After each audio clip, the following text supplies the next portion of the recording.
Deba, there was a small book I read many years ago, The Trouble with Nigeria. I think many people have read it. Which book? The Trouble with Nigeria. Okay. By Chinua Achebe. He said about Shehu Shagari, I think, African presidents don't live in Africa. They are there physically, but they know what's going on. He was talking about all leaders. I work at the University of Nairobi, I can tell you, even as people fight to be VC, they don't know what's going on there. They don't know there's even a toilet. They don't know roofs are leaking. I'm not surprised that Anyang Nyong'o and Onyonka have been ministers, but they don't know what goes on either. We are the Kenyans. We are the ones who go to these offices. We know how far we get. Therefore, I actually just, the DP is lucky he was not in the office. Because it could have been worse. They had to greet Echesa and this foreigner. Oh, my friend, he must count himself lucky. If he was in the office, it would have been a very natural thing and out of politeness even. And that will be somebody's scheme. He knows you can come and greet him with his visitors for 10 minutes and you leave, even take tea with them. My friend, I was in a minister's office. I could have mentioned him, but let me not mention him. I'll tell you that. Some Chinese came in, brought by some of these small boys. And then, and then immediately, Anyang Nyong'o, you ndio wakubwa Kenya. The guy takes his coat and taka kupiga picha na yeye ni mtu kutoka huko kwenye. So after with the Chinese, then when the Chinese left, I told him, you just take a photograph in a government office. You are a minister with some stupid Chinese. These are the things they use to con other Chinese. And what I'm telling you is that people in power in this country don't live in this country. If you're a minister, you don't know what's going on in your ministry. But back to this issue of Ruto. I will fight for him. Because even a child, the media has made everybody in this country believe this is a Ruto scam. Correct. There is no other way of reading what is in the media. The media peddles narratives. The media is powerful, and the media can paint you. The media can make people believe, and they have succeeded in making the country associate Ruto with this scandal. There's no doubt about that. You don't even need to be an expert. I know, it's my area, but you don't even need to be an expert. The media has succeeded in painting Ruto as the man in charge of this. Now, that's unfair to him if it's not true. But what is even worse, what are we telling the world outside there? What do you think people think about Kenya? Kenya is a country where these kind of things can go on in the office of the deputy president? And we have a presidency? You mean, as Onyonka is saying, we have sunk this law as a country, that we can talk about arms deals as if we are talking about Mandazi, like I said? You know, it is what image we are presenting to the world that I'm also worried about. Just as I'm worried about the unfairness on the person of William Samoei Ruto. It is not fair for him. It is bad for the country. We are denting our image. But before I finish, let me say this. All these things are schemes to steal. By who may not even be important. My message to Kenyans, please, even as you steal, be mindful of your grandchildren in this country. I've said this repeatedly. You have shown something there about NHIF. NHIF is the last frontier for the common man who is a member. At least my brother-in-law had what do you call this prostrate stuff. Through NHIF, he was able to get a 250 operation. I always hit at NHIF. I would want it to work better. But you know what's happening now? Apart from the schemes within the scheme, the NHIF fund, to destroy it like we have shown on TV today, there is also government collusion and the government policy now and pushing all the big contributors out of NHIF. Police, TSC, civil servants. When you have put all the big contributors from NHIF, you think what wanatoa mia tano can sustain that fund? Like I read a report somewhere, in the next 2 years there will be no NHIF. And then the president is talking about universal health cover. When you are killing the only little thing there is for the common man, I'm telling you, this country, the way people are stealing from the public, they are doing so blindly, so foolishly. I was telling my class as I finished, because I'm very annoyed. I was telling my class, all these guys who are stealing from us, all the billions they have, there are people, even if they withdraw 10 million every day from the bank, their money will never be exhausted. They will die before it's exhausted. So what do you need all this money for?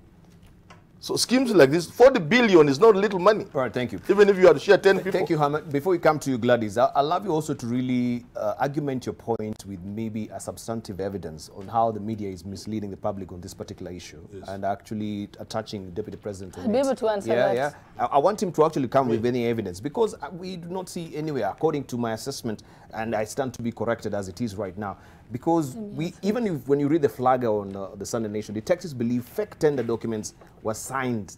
It is detective, and this is what we're just conveying as media. Do you have any documentary evidence? Let me tell you. Yeah. Let me tell you. Begin with the DCI, because they're the ones who broke this thing, and then the media. When you are dealing with the person of the Deputy President of a country, with the office of the of the presidency of a country, you must be very sensitive with whatever news you push outside there. Very sensitive. We are not talking about evidence. The evidence is in the papers, all of them that are saying Ruto is linked to this scam. Yeah. And that is not William Ruto alone. Mm-hmm.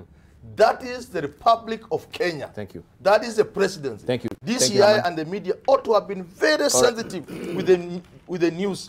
Thank you. Before you get any substantive evidence. That's what I'm talking about. Gladys, we need to be winding up on it. Then we grab the other issues. Winding up on this particular one.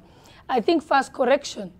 The information or statement from the Office of the Deputy President indicates that they did enter into the Office of the Deputy President only to the waiting room. And when it was discovered that they did not have an appointment, they left. So what Honorable Onyonka is saying, that people don't go to the boardroom, they were in the waiting room, that is in fact the correct situation. So this is a quote and a statement from the Deputy President's office. I think that is a quote that should carry the story, not what other people are speculating. You only speculate when you don't have real information. Number two, Honorable Onyonka has insinuated that there is a bit of truth and maybe some distortion. Let me tell you, distortion should not be permitted by the media in any form or shape.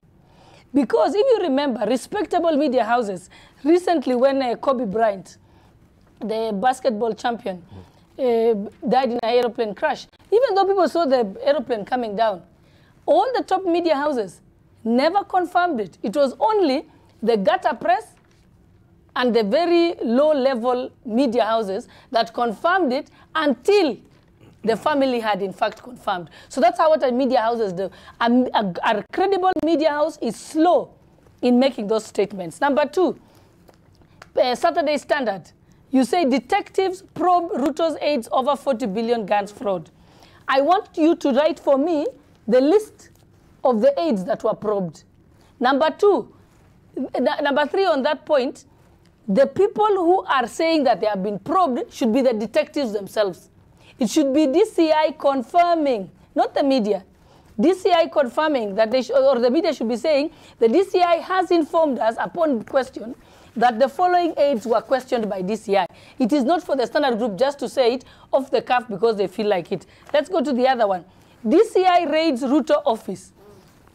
Can you, because the only people who are allowed to raid is DCI. I want a statement from DCI saying that the following investigating officer attached to the DCI office at such and such a place raided the office of the Deputy President at this particular time and collected some evidence. And we shall be informing you. Raid, yes. So I want them, this can only be confirmed by DCI, not by the Standard Group. So if the Standard Group doesn't give me a name of the person they interviewed, or for DCI, and DCI is known to give statements whenever they are required. So this was a very simple thing. You question DCI and they'll give you, and this is not any office. This is the office of the Deputy President. So I expect the DCI to confirm that they did indeed raid the office of the Deputy President, or else this is gutter and this is a lie and this is bad media reporting and they should be reported to the Media Council. Let us look at the other one. Hard questions as Ruto speaks on arms racket. Ruto did not speak on arms racket. What he said is that he has asked in his office and he's been told the CCTV footage shows that these people entered the office and 23 minutes after entry, they left. That means minute number 23 was on the exit at the gate. They did go to his waiting room. They were asked questions like everybody does. And let me tell you, for those of us who have attended the Deputy President's office, you will go there, you will go through, checked on security, you will wait at a waiting area. They will find out whether you have an appointment or whether you will be seen or who was supposed to see you. You will have your meeting if it's a formal meeting. In this one, it has been confirmed there was no formal meeting. The DCI should come out and confirm this, because I don't think this is putting the Deputy President in disrepute. It is putting the Republic of Kenya in disrepute. Thank you. Let's look at the Finally, with that, then we hear from the last one. Nyong'o. Then Ruto we fights finalize back. on this, please. This Yes. is the last headline. I just want to show you so that you can tell you Which it's is a today. litany of lies. That is today? Ruto fights back, yes. Daily Ruto Nation. fights back as probe in 40 billion gun fraud moves to get. He did not fight back. He made clarity of what transpired in the 23 minutes in his office. Surely, is it that you don't know how to write English? Or is it that you're just malicious? Or you have become so careless and so God Almighty in your ways that you think you can do anything you want and get away with it? This is wrong. This is unacceptable. And I'm hoping that the editors will have a meeting with their staff members and begin to put this to be corrected. I remember when one of the international media houses wrote the headline and said, Kenya elects criminal. That is when Uhuru Kenyatta was elected.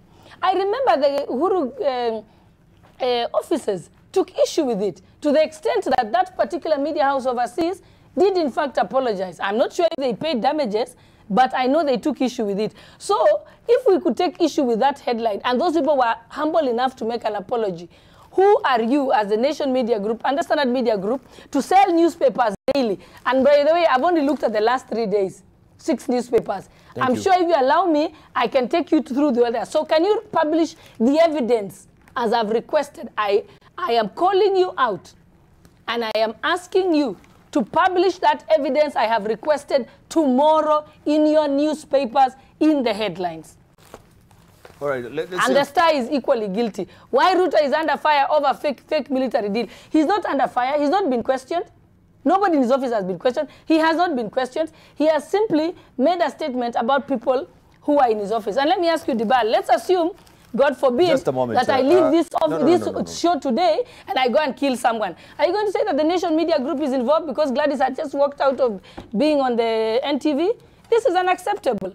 So let's be logical people. So, but we cannot just allow also you to get away with statements. And if you look at this particular, why Ruto is under fire over fake military deal, what is so wrong with it? Because this under fire... He is not under fire. It's a phrasal verb, isn't it? That is being criticized somewhat. And we can see all this criticism he has already coming out. responded by statement. In fact, you didn't ask him. He gave the statement voluntarily. Someone is under fire so when they are under attack, unless you don't know what the meaning. Let me look at the dictionary meaning of under fire. Let me get you the dictionary. All right, let's hear from, now we're getting to English lessons. Let's say, are getting very tired of this. Yeah. Yes. There's no need. It's voluntary to come to the show. Just a moment. No. Governor, it's voluntary to come to the show. Just let's press now. It's your turn. There's no one who's forcing you to be on the show, Governor Nyang. No. Gladys, please. I'm not talking to you. I'm talking to... Yes.